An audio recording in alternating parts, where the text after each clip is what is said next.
Question 11, Part A. Circle the correct answer for each of the following statements.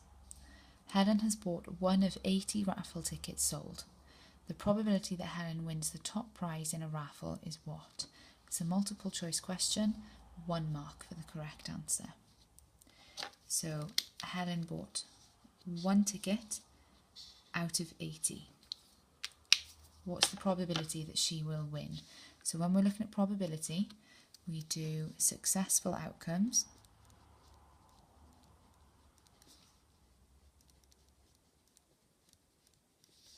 over total,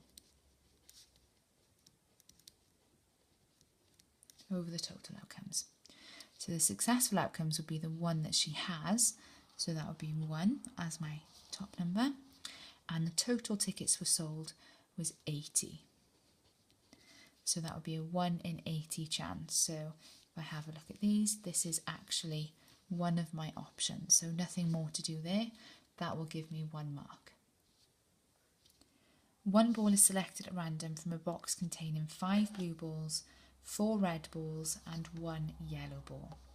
Same here, successful outcomes over total outcomes.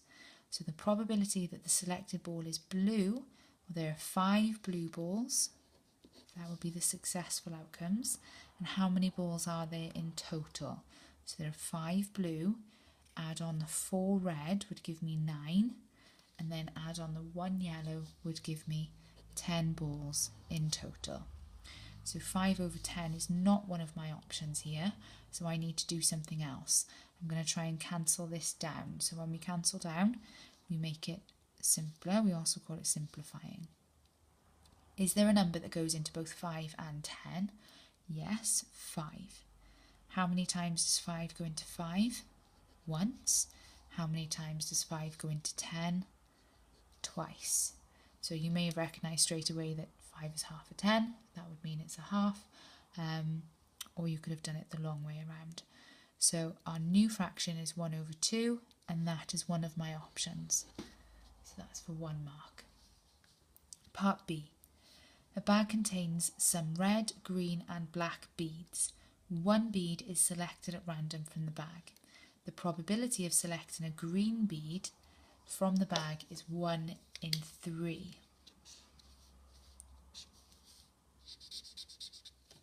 Which of the following sets of beads could have been in the bag? Circle the correct answer. So we have lots of options here for the beads that could have been in the bag. We need to work out each of these bags have different amount of green beans and a different total of beads. So we're going to have a look at the probability of a green coming up in each one of these options. So again, probability is the successful outcomes on top. So there's 1 green here and total underneath.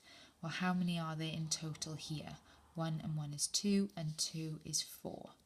So the probability of getting a green in this box is 1 in 4. The next one, we have 6 green, so that's the greens on top, and then the total is 12.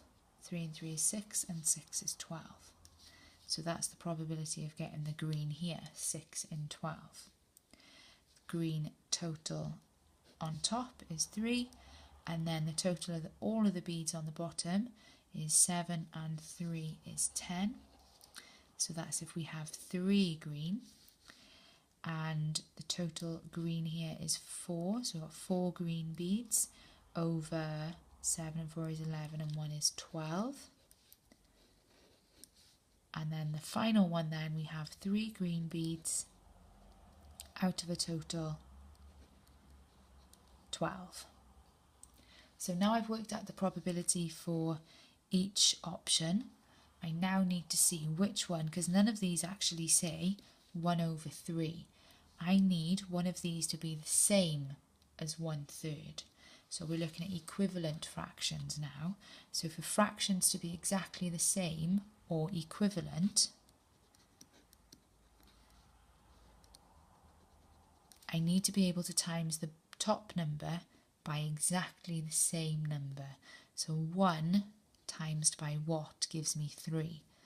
Well, 1 times 3 is 3. So for a fraction to be the same, I need to be able to do it to the other one as well. So let's try using 1/4. So I should be able to times 1 times 3 does not give me 4. So 1/4 is not the same as 1/3. We'll try it again with this fraction. So for them to be the same, I have to times them by the same number, times 3 times 3. 6 times 3, 6, 12, 18. That is not an equivalent fraction. The same here. I'd have to times it by 3. 3 times 3 is not 10, so that's not an equivalent fraction. 4 times 3, because I have to do it by the same number, 4 times 3 is 12. So this is exactly the same as 1/3. So these two fractions here are the same. So that must mean that this is my correct option here, because there are 4 greens out of a total 12 beads, which gives me the probability of 1 in 3. And that's 1 mark.